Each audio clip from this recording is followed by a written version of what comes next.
बच्चों की बढ़ती उम्र के साथ पेरेंट्स की रिस्पॉन्सिबिलिटीज भी बढ़ जाती हैं, चाहे वो उनके एजुकेशन से रिलेटेड हो, डाइट से रिलेटेड हो या फिर हेल्थ केयर से रिलेटेड हो। तो आज हम एक ऐसी ही कॉमन समस्या के बारे में बात करने वाले हैं जो अक्सर ग्रोइंग चिल्ड्रंस में, टीनेजर्स में देखी जाती है। जी हाँ, मैं पिंपल्स के बारे में बात कर रही हूँ, एक्ने के बारे में बात कर रही हूँ, जो कहीं ना कहीं हमारे बच्चों के मोराल को, कॉन्फिडेंस को भी लूज करता है। तो आज हम उसके बारे में डिटेल में बात करेंगे, उसके सोल्यूशन के बारे में बात करेंगे। तो अंत तक वीडियो को देखिए और अगर आप हमारे चैनल पर नए हैं तो इसे लाइक और सब्सक्राइब भी जरूर करें। नमस्कार दोस्तों, मैं डॉक्टर मेघना शेखावत आप सभी का मेरे यूट्यूब चैनल पर स्वागत करती हूँ। एक्ने या फिर पिंपल्स, कॉमेडॉन्स या आयुर्वेद में इसे यौवन पीड़िका या फिर मुखदुशिका भी कहा जाता है। ये एक कॉमन स्किन प्रॉब्लम है जो अक्सर ग्रोइंग चिल्ड्रंस में, टीनेजर्स में देखी जाती है। और एज ग्रुप की अगर हम बात करें तो 11-12 से लेके 25-26 साल तक ये कॉमनली हम देख सकते हैं। एक्ने एडल्टहुड में भी हुआ करते हैं, जहाँ पे हार्मोन्स या फिर अदर फैक्टर्स उसके रीजंस होते हैं, जिसके बारे में भी हम बात करेंगे। एक्ने की एक कॉमन फिजियोलॉजी हम जानते हैं, तो फेस पे अक्सर एक्ने हुआ करता है। इसमें भी चिक रीजन और फॉरहेड रीजन पे हम एक्ने देख सकते हैं। लोअर जॉ लाइन के पास भी हम एक्ने देखते हैं, जो अक्सर एडल्टहुड में देखा जाता है। इसके अलावा चेस्ट रीजन में और अपर बैक में, शोल्डर्स पे भी एक्ने हुआ करते हैं। तो ये एक्ने हमारे स्किन पोर में अक्सर होते हैं, जहाँ पे हेयर फॉलिकल्स प्रेजेंट होते हैं। हेयर फॉलिकल के साथ कुछ ग्लैंड्स होते हैं जिन्हें सेबेशियस ग्लैंड कहा जाता है, जो ऑयल ग्लैंड्स भी होते हैं और वो सीबम प्रोड्यूस करते हैं। तो ये एक नॉर्मल प्रोसीजर होता है। ये ग्लैंड जब सीबम प्रोड्यूस करते हैं तो वो हमारे स्किन को, हेयर को नर्चर करते हैं, लेकिन कई बार ओवर प्रोडक्शन की वजह से वहाँ पे क्लॉगिंग भी हो जाती है। क्लॉगिंग में ऑयल या फिर सीबम के साथ डेड सेल्स भी होते हैं, जो स्किन डेड सेल्स होते हैं या फिर हेयर के डेड सेल्स भी हो सकते हैं।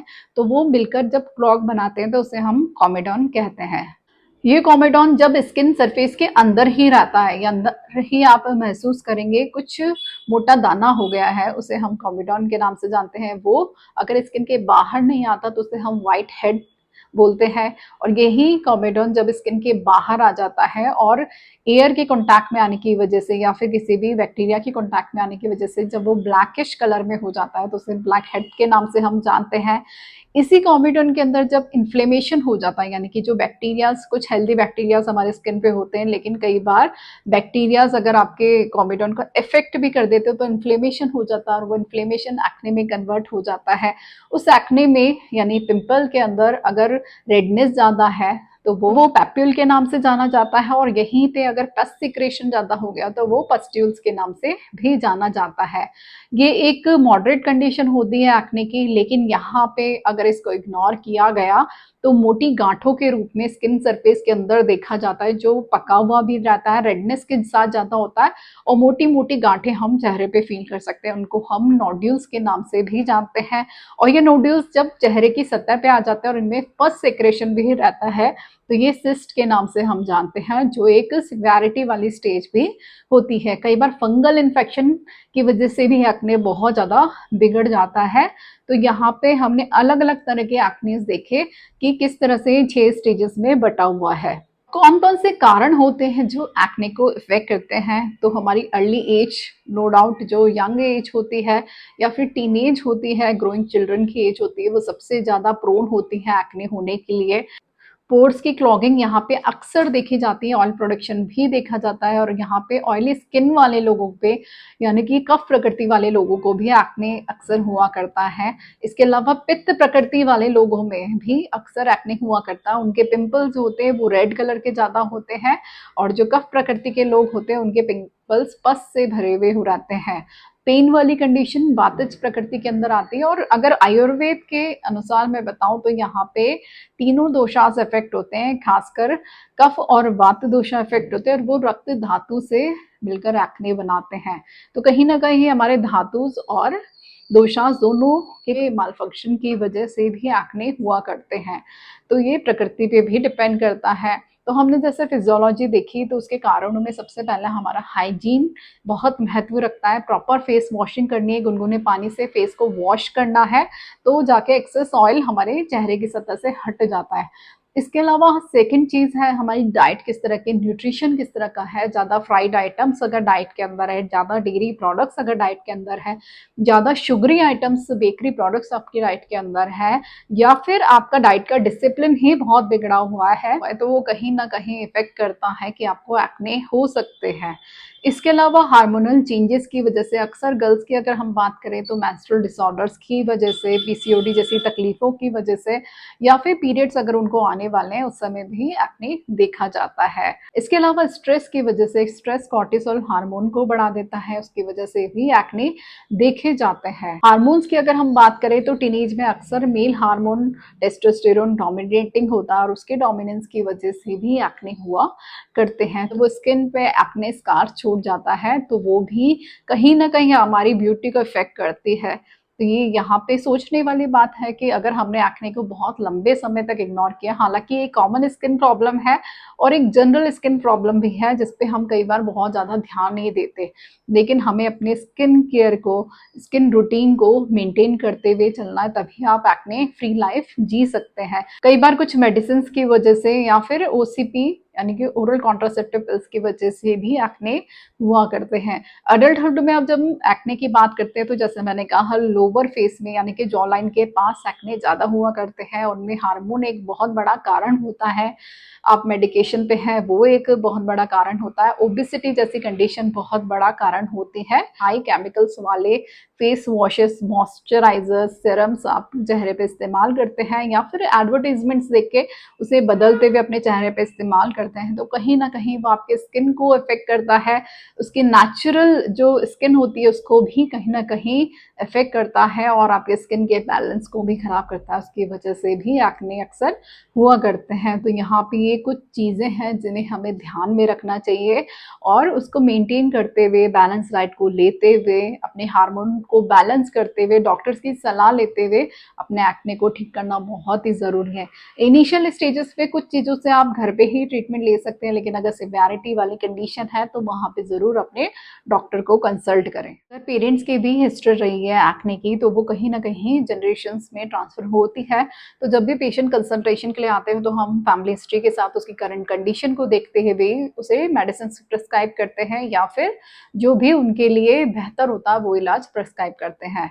अगर हम नॉर्मल आयुर्वेद की बात करें तो सबसे पहले कहा गया है निदान परिवर्जन, यानी कि आपके जो कारण थे जिनकी वजह से एक्ने हुआ है, पहले उनको बैलेंस कीजिए, चाहे वो डाइट हो, चाहे हार्मोन्स हो, या फिर आपका हाइजीन लेवल है। कुछ एक्सटर्नल एप्लीकेशन के लेप भी होते हैं जो हम आपको सजेस्ट करते हैं, जो आप घर पे ही बना सकते हैं और अपने फेस पे लगा सकते हैं। तो सबसे पहले जायफल, लाल चंदन और काली मिर्च का पेस्ट बना के आप फेस पे अप्लाई करेंगे तो ये बहुत ही इफेक्टिव रहता है। इसके अलावा लोध्र, वचा, सरसों और धनिए का पेस्ट बना लीजिए, थोड़ा सा सेंधा नमक उसमें ऐड कर दीजिए और उसका भी आप लेप चेहरे पर लगाएंगे तो बहुत अच्छे इसके रिजल्ट रहते हैं। हल्दी के साथ आप चंदन का पेस्ट बना के चेहरे पे लगा सकते हैं। ज़्यादा पके हुए अगर पिंपल्स हैं तो वहाँ पे आप रोज़ वाटर का इस्तेमाल कीजिए या फिर कच्चे दूध के साथ सेमल के कांटों को पीस के लगा लीजिए, तो वो भी बहुत ही इफेक्टिव रहते हैं।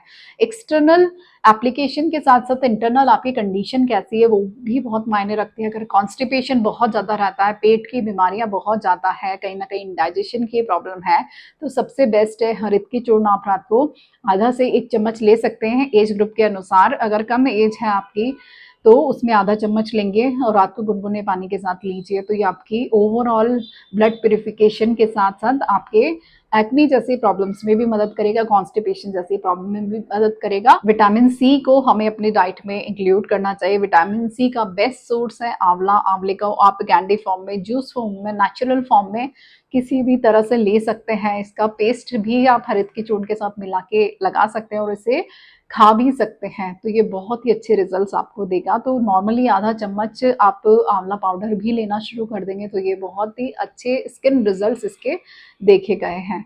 साथ ही एलोवेरा एक नेचुरल सोर्स है, आप उसको भी चेहरे पे लगा सकते हैं और उसे भी जेल फॉर्म में इस्तेमाल कर सकते हैं, खा सकते हैं, किसी भी फूड कॉम्बिनेशन के साथ मिक्स करके उसे ले सकते हैं, उसका जूस पी सकते हैं, तो वो भी बहुत ही इफेक्टिव रहता है। इसके अलावा आप जो वेजिटेबल्स हमारे पास रहते हैं तो हरी पत्तेदार सब्जियों का ज़्यादा सेवन करें और जितने भी खट्टी चीज़ें हैं, लेमन, टमाटर, इन चीज़ों का भी अपने डाइट में इंटेक बढ़ाते हैं, तो ये भी नेचुरली आपकी क्लिनजिंग करेगा। वाटर इंटेक अच्छा होना चाहिए, पानी को आप इन्फ्यूज़ भी कर सकते हैं धनिए के साथ या फिर सौंफ का पानी भी आप ले सकते हैं, तो वो भी आपके नेचुरल क्लिनजिंग करेगा, टॉक्सिन्स को बाहर निकालेगा और आपके स्किन को हेल्दी बनाएगा। तो ये कुछ कॉमन सॉल्यूशंस थे जो हम घर बैठे ही कर सकते हैं, लेकिन कई बार स्टेजेस बिगड़ जाती, कंडीशन बिगड़ जाती हैं, तो वहाँ पे कुछ दवाओं का और कुछ ट्रीटमेंट का भी हमें उपयोग करना होता है। कॉमनली बहुत सारी मेडिसिन ऐसी हैं जो स्किन के लिए बहुत अच्छी देखी गई हैं आयुर्वेद में, जिसमें केशर, गुगुल, खदिरारिष्ट, मंजिष्ठादि क्वाथ, पंचनिम्बादि चूर्ण, मंजिष्ठादि चूर्ण, ऐसी बहुत सारी इफेक्टिव मेडिसिन हैं। इसके अलावा चेहरे पे कुछ ऑयल्स भी आते हैं जो ब्यूटी ऑयल्स के नाम से भी जाने जाते हैं, जिसमें नालपरमादि ऑयल, कुमकुम आदि तेल या फिर मंजिष्ठादि तेल का भी एप्लीकेशन हम पेशेंट को बताते हैं। कई बार नोड्यूल्स या फिर सिस्ट जैसी कंडीशन हो जाती है तो वहाँ पे लीच थेरेपी का यूज़ किया जाता है, जो बहुत ही इफेक्टिव रहती है। जितनी भी इम्प्योरिटीज़ हैं या फिर ब्लड क्लॉगिंग वहाँ पे है, पोर्स क्लॉगिंग है, तो उसको लीच सक कर लेती हैं और आपकी स्किन पहले जैसी नॉर्मल हो जाती है। तो ये डिपेंड करता है कि पेशेंट किस कंडीशन में है, तो उसको देखते हुए ही हम ट्रीटमेंट डिसाइड करते हैं, प्रेस्क्राइब करते हैं। तो इसलिए एक्ने एक बीमारी कॉमन तो है, लेकिन इसे इग्नोर करेंगे तो ये हायर सिवियरिटी वाली कंडीशन में भी बदल सकती है। इसलिए किसी चीज़ को इग्नोर ना करें, कोशिश करें अपने स्तर पे ही सही करने की, लेकिन अगर वो सही नहीं हो पाती तो अपने डॉक्टर से ज़रूर कंसल्ट करें। और मैं कहना चाहूँगी आयुर्वेद को अपनाएं और स्वस्थ रहें। धन्यवाद।